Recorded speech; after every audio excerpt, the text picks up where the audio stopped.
Hello, I'm Joseph Kasser, and welcome to this podcast where the AI team does a deep dive into some application of systems thinking. So if you've ever worked in, say, aerospace, defense contracting, or really any advanced tech program, you've definitely heard the term TRL. Oh, for sure. The Technology Readiness Level.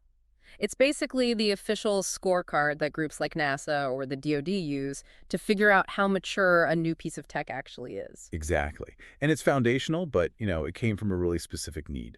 Right. And you have to remember why it was even created. I mean, back before it was formalized around 1998, you had this undesirable situation where you just couldn't compare apples to oranges. Like how ready is a new laser system versus a new engine? Precisely. TRL was built to fix that one problem. It was made to answer a very simple question. Is this tech ready now so we can deploy it soon? The whole focus was just on getting to the finish line. And that's what we're going to dig into today. We're looking at sources that argue TRL, for all its use, has some huge flaws because it only looks at the start of a technology's life. And we're going to introduce a much bigger, more holistic idea, a conceptual tool called the Technology Availability Window of Opportunity, or TAWO. It's a totally different way of thinking about technology management. So let's start with what TRL gets right.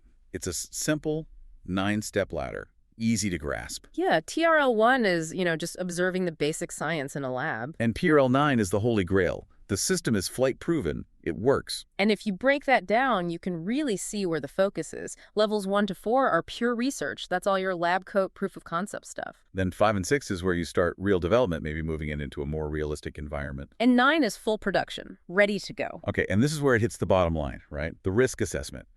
The GAO, the Government Accountability Office, has a very clear line in the sand. They do. TRLs 1 through 7 are all categorized as high risk for product launch. So you could be at TRL 7, millions of dollars in, and you're still in the official danger zone. You don't hit low risk until TRL 8. And that risk is exactly where we see the first big crack in the TRL model.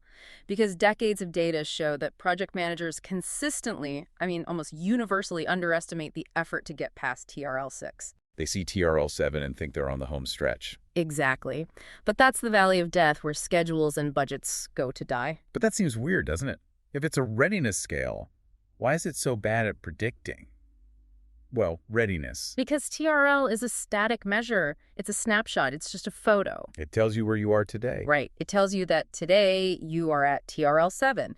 But it gives you zero guidance on the uncertainty or the risk involved in actually moving to TRL 8. A single data point should never be used to predict the future. It just doesn't capture the volatility. So the risk isn't just that the tech is immature. It's that the effort needed to mature, it's completely unpredictable. Precisely. And that leads to the third big problem. TRL is terrible at representing integration difficulty. What do you mean by that? A piece of tech might work perfectly on a test bench. High TRL looks great, but then you try to plug it into a massive existing system. And it all falls apart. You uncover huge technical problems that the TRL score just never saw coming. It measures the component, not the system it has to live inside. So all the research, all the focus, just keeps circling back to those early stages, getting from 1 to 9. And it completely ignores what happens after the thing is deployed. And that's the problem boundary that has to be shattered. If the old way just leads to delays and risk, you need a whole new way to even define the problem. And that new way is called holistic thinking. This is an approach that goes way beyond traditional systems thinking, which it just looks at the parts and how they connect. Holistic thinking is much broader. It's a process that forces you to look at a problem from 9 different perspectives at the same time. The holistic thinking perspectives, or HTPs. Okay, so the sources pull out 2 of these perspectives that really crack this readiness problem wide open. The first is the generic perspective. The generic perspective is huge. It basically forces you to admit your project is not a special snowflake. So you have to compare it to other similar systems. Yes. You're forced to look at established models like capability maturity models, or the classic S-curve of how all technologies grow and eventually die. It stops you from thinking your problems are unique. You're using history to predict your own future, something TRL can't do on its own. Not at all. And then you have the second, and maybe the most important perspective, the temporal one. The time-based one. Right. It's a simple idea. You have to consider the past, the present, and critically, the future of your system. And this immediately shows the biggest flaw in how we plan things. Which is? That we plan for technology maturity, getting it ready, and technology obsolescence when it becomes useless, completely separately. Which makes no sense if you're planning, say, a 30-year mission for a satellite. Absolutely not. And when you put those two perspectives together, the generic and the temporal, the whole question changes. So the old narrow question was just, what is the maturity of the technology? This gives you a static TRL number, a 6 or a 7. But the new holistic question is completely different. When will this technology be available for use, and for how long will it stay available? That's a massive shift in scope. And that new question forces you to track things TRL just ignored. Like, first, the speed, the rate of change of your TRL during development. And second, all those long-term issues of obsolescence, things like DMSMS, diminishing manufacturing sources, and material shortages. Basically, your supply chain drying up. Okay, so we need to turn TRL from a static photo into a dynamic movie. How do we actually do that? This is where we get the first big concept, the dynamic TRL, or dTRL. And it comes right from combining those temporal and generic views. The sources say it's conceptually like earned value analysis, right? Where you plot your planned progress against your actual progress over time. It's a similar idea. You're tracking your speed, not just your location. Yeah. So let's use an example. Imagine your plan is to advance 1 TRL every year, starting in 1993. The goal is TRL 9 by 1999. That's the plan. But then reality hits. And your actual progress lags. Maybe you don't even hit TRL 2 until 1995. You're already 2 years behind. The dTRL graph would show that gap getting wider and wider. Correct. But here's where it gets really powerful. It doesn't just show the lag, it shows volatility. What if, after lagging for years, your tech suddenly jumps from TRL 3 to TRL 6 in a single year? A static TRL report would just say 6. Great news, we're making progress. But the dTRL view forces you to slam on the brakes. It makes you ask, can we really trust this sudden rapid jump? Is that sustainable? Or did we just cut corners and create a huge amount of hidden risk? So dTRL is an investigative tool. It's not just a number, it's a prompt for a manager to ask why the rate is changing so fast. You got it. But dTRL still only covers the front end, up to deployment.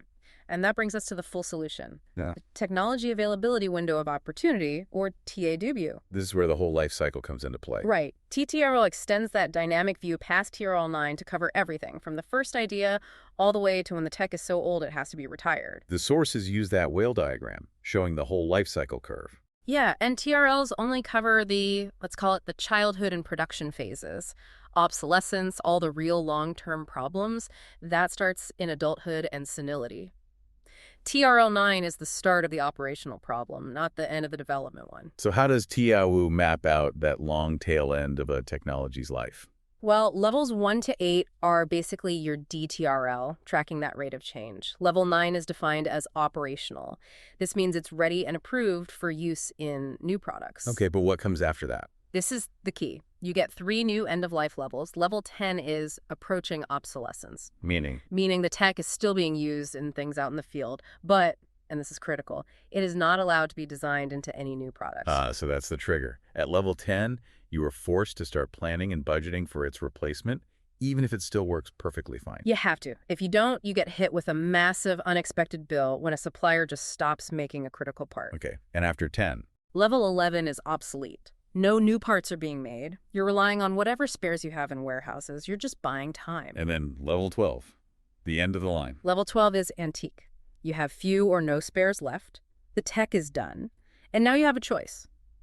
Either scrap everything that uses it or run it until it breaks for good. So if we pull the camera back, the big takeaway here is that this whole approach redraws the problem completely. It really does. It shifts the entire focus from just assessing readiness at one point in time to managing availability for the entire duration of a mission. And the level of readiness you need changes depending on what you're doing, right? Absolutely. I mean, think about a single-use mission, like a NASA planetary probe or even the bouncing bombs from World War II.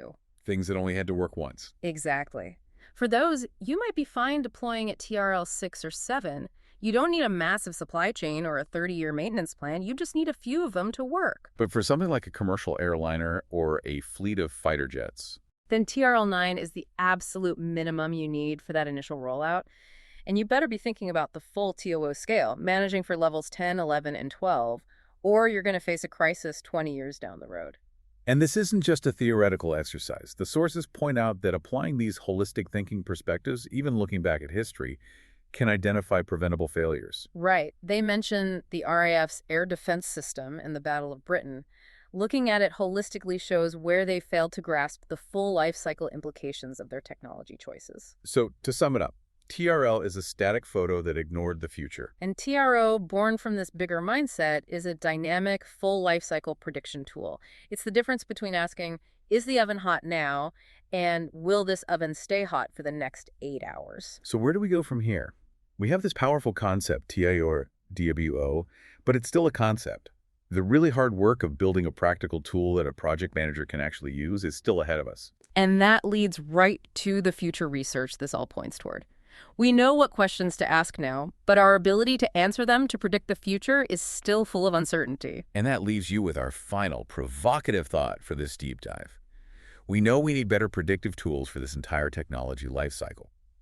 The central challenge now is, how can we reduce the uncertainty in the prediction estimates for technology maturity and obsolescence so project managers aren't constantly forced to make huge decisions based on what are ultimately just hopeful guesses? I hope you enjoyed today's deep dive. Why not take a moment and join the discussion in the LinkedIn group Tackling Complex Problems. Take care.